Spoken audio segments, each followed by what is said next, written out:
Saludo y muchas bendiciones para todos los hermanos allí en Zárate.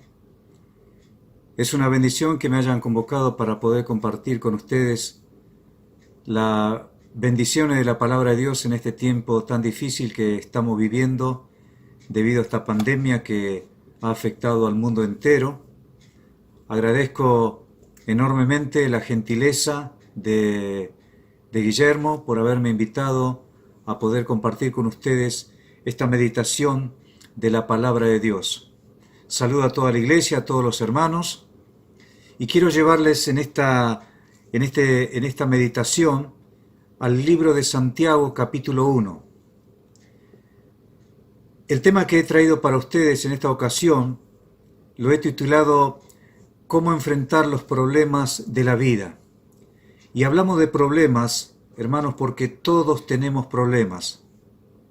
El profeta Job iba diciendo: como las chispas se levantan para volar por el aire, así el hombre nace para la aflicción. Job capítulo 5, versículo 7. El mismo Señor Jesucristo, allí en Juan capítulo 16, versículo 33, también decía: en el mundo tendréis aflicción, pero confiad, yo he vencido al mundo.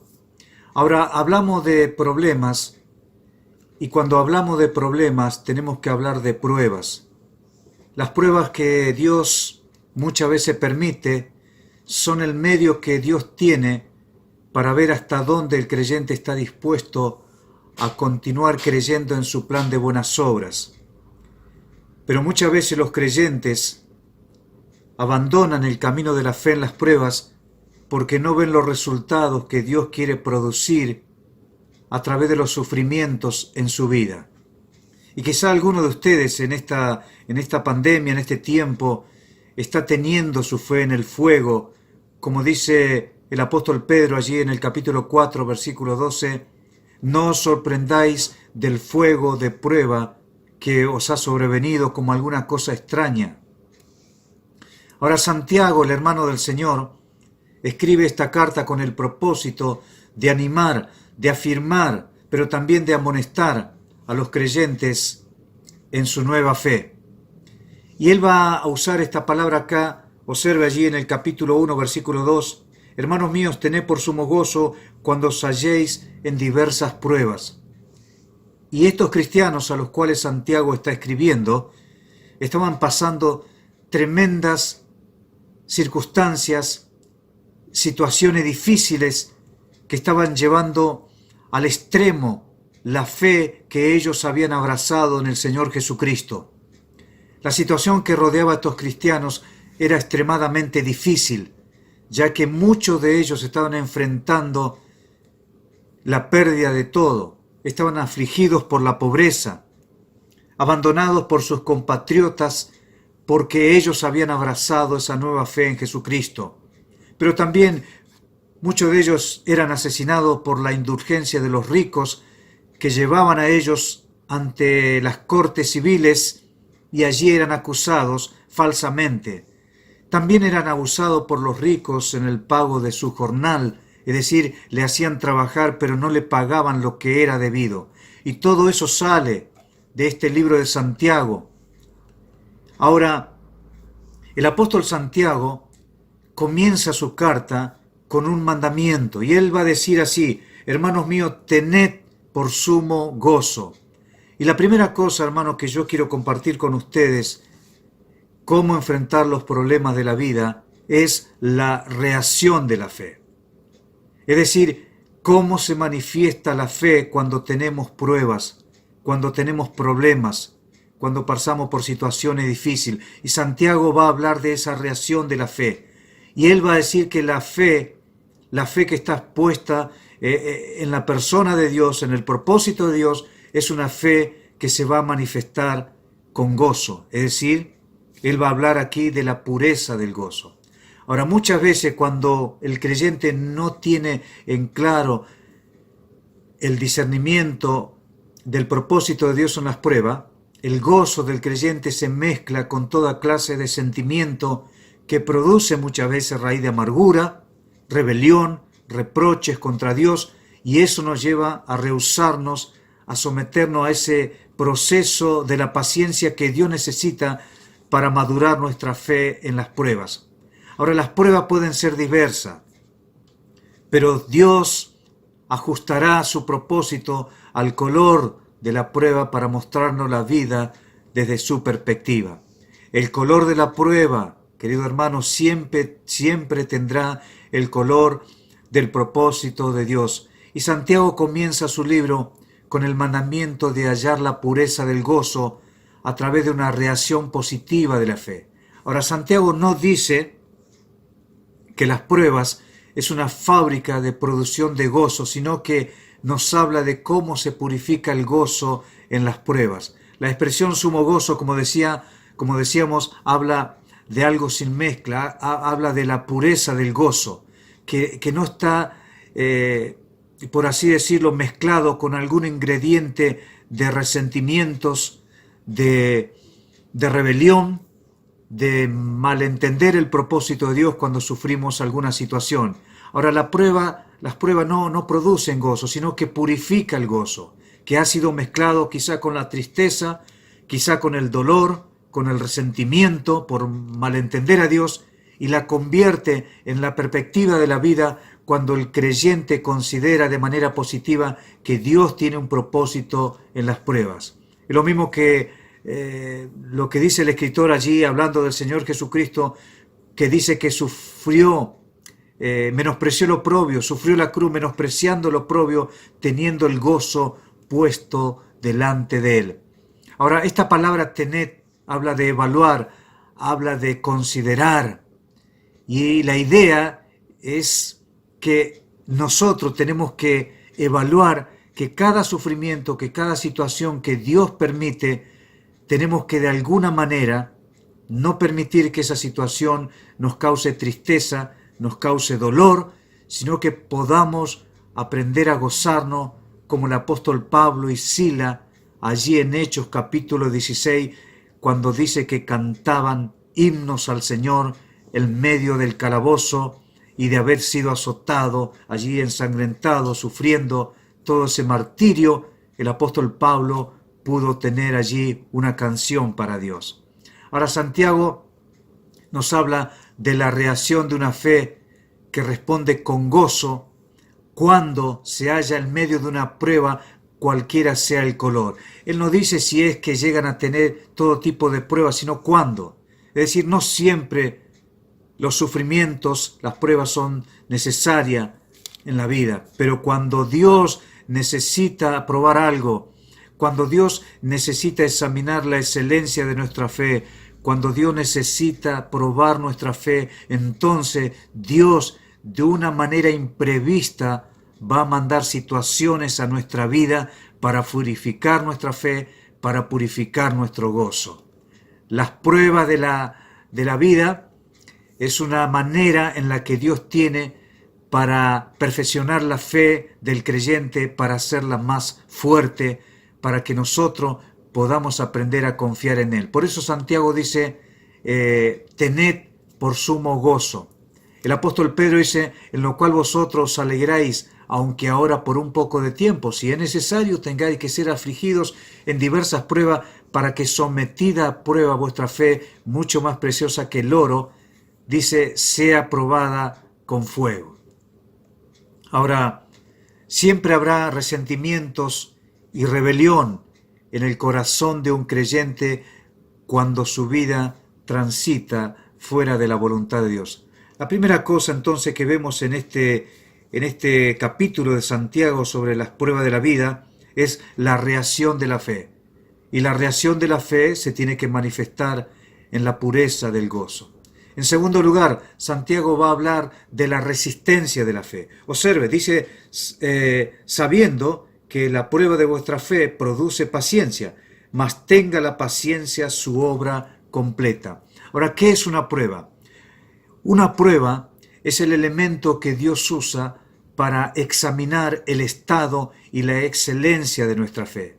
Ahora, Santiago nos dice que la fe tiene que ser probada para comprobar la resistencia de su calidad, así como el purificador de oro, como aquellos que trabajan con el oro, tenían que probar el oro a través del fuego para refinar ese oro a través de esa prueba de fuego. Por esta razón el creyente no debe alterar el propósito que Dios tiene en el proceso de examinar su fe para comprobar la excelencia de la fe a través de una prueba.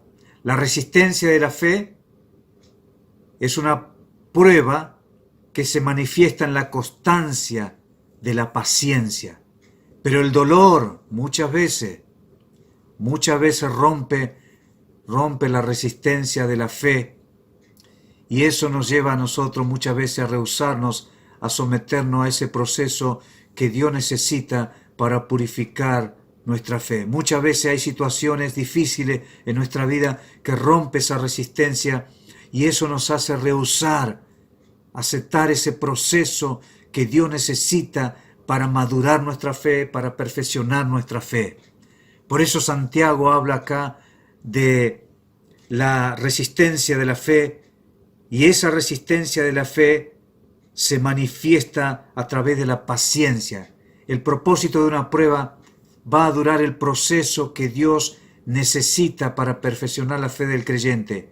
Por eso nunca pida a Dios que retire el proceso de una prueba, porque perderá las bendiciones de los frutos que Dios quiere producir en su vida. A veces pasamos por situaciones, y creo que en este tiempo estamos pasando situaciones muy difíciles. Quizás alguno de ustedes haya perdido la salud, quizás alguno está sufriendo quizás la pérdida de un ser querido, o mañana quizás alguno va a tener una situación difícil.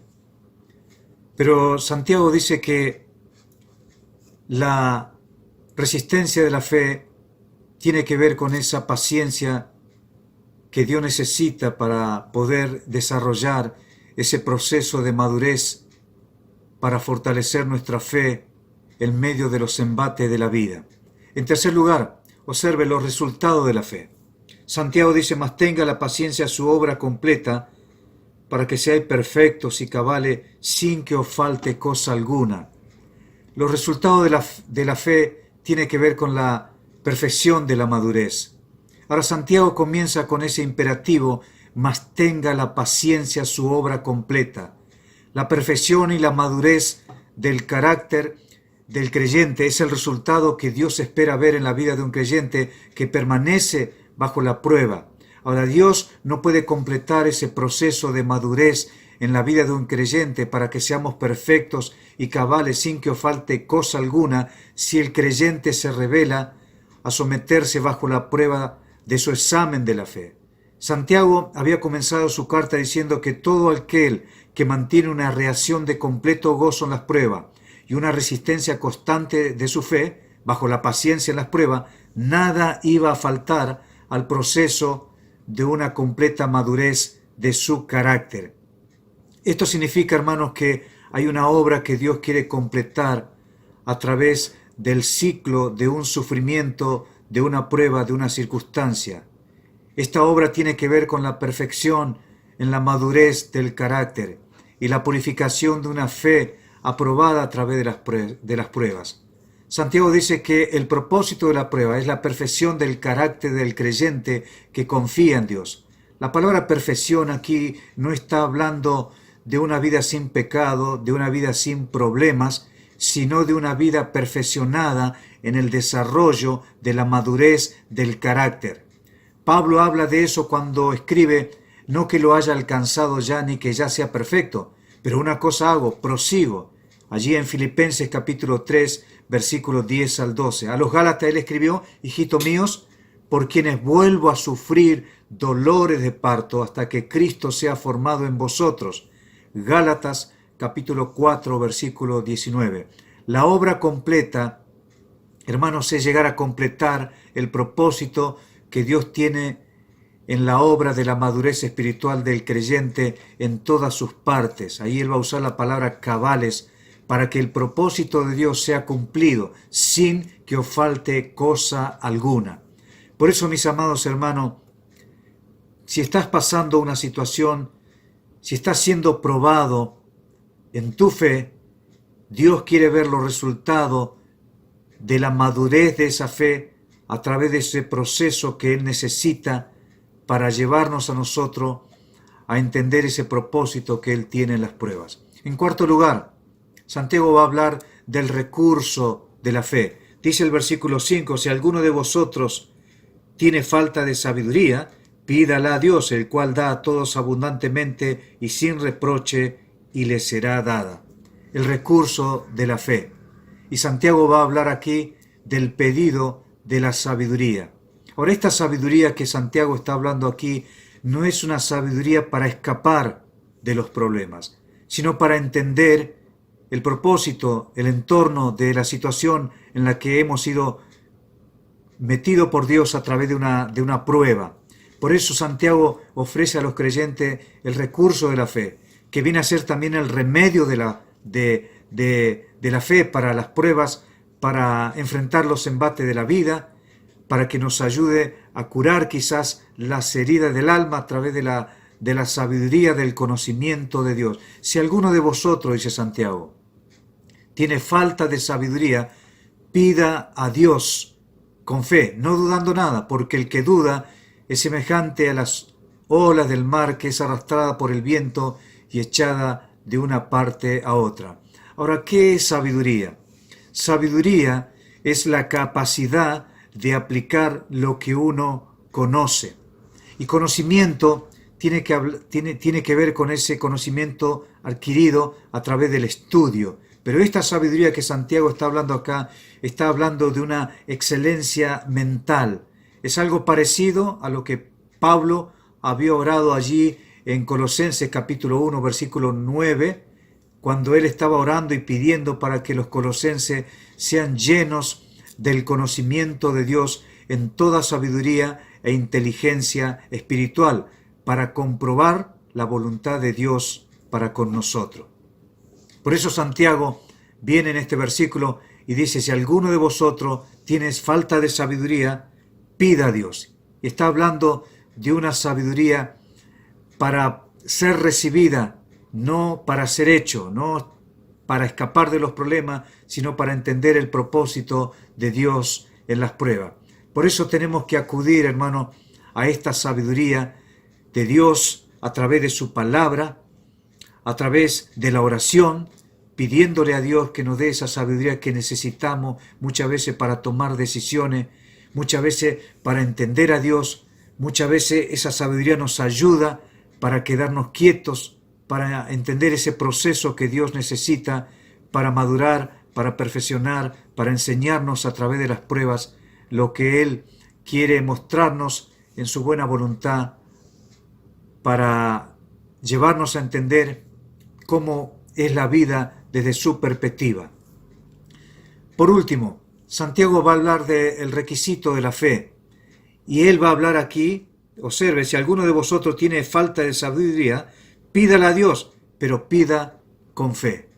El requisito para hallar esa sabiduría tiene que ver con la fe, es decir, creerle a Dios, como dice el escritor sagrado allí en Hebreos capítulo 11, versículo 6, sin fe es imposible agradar a Dios, porque el que se acerca a Dios es necesario que le crea, es necesario que nosotros le creamos a Dios. Ahora, el peligro acá es el peligro de la duda.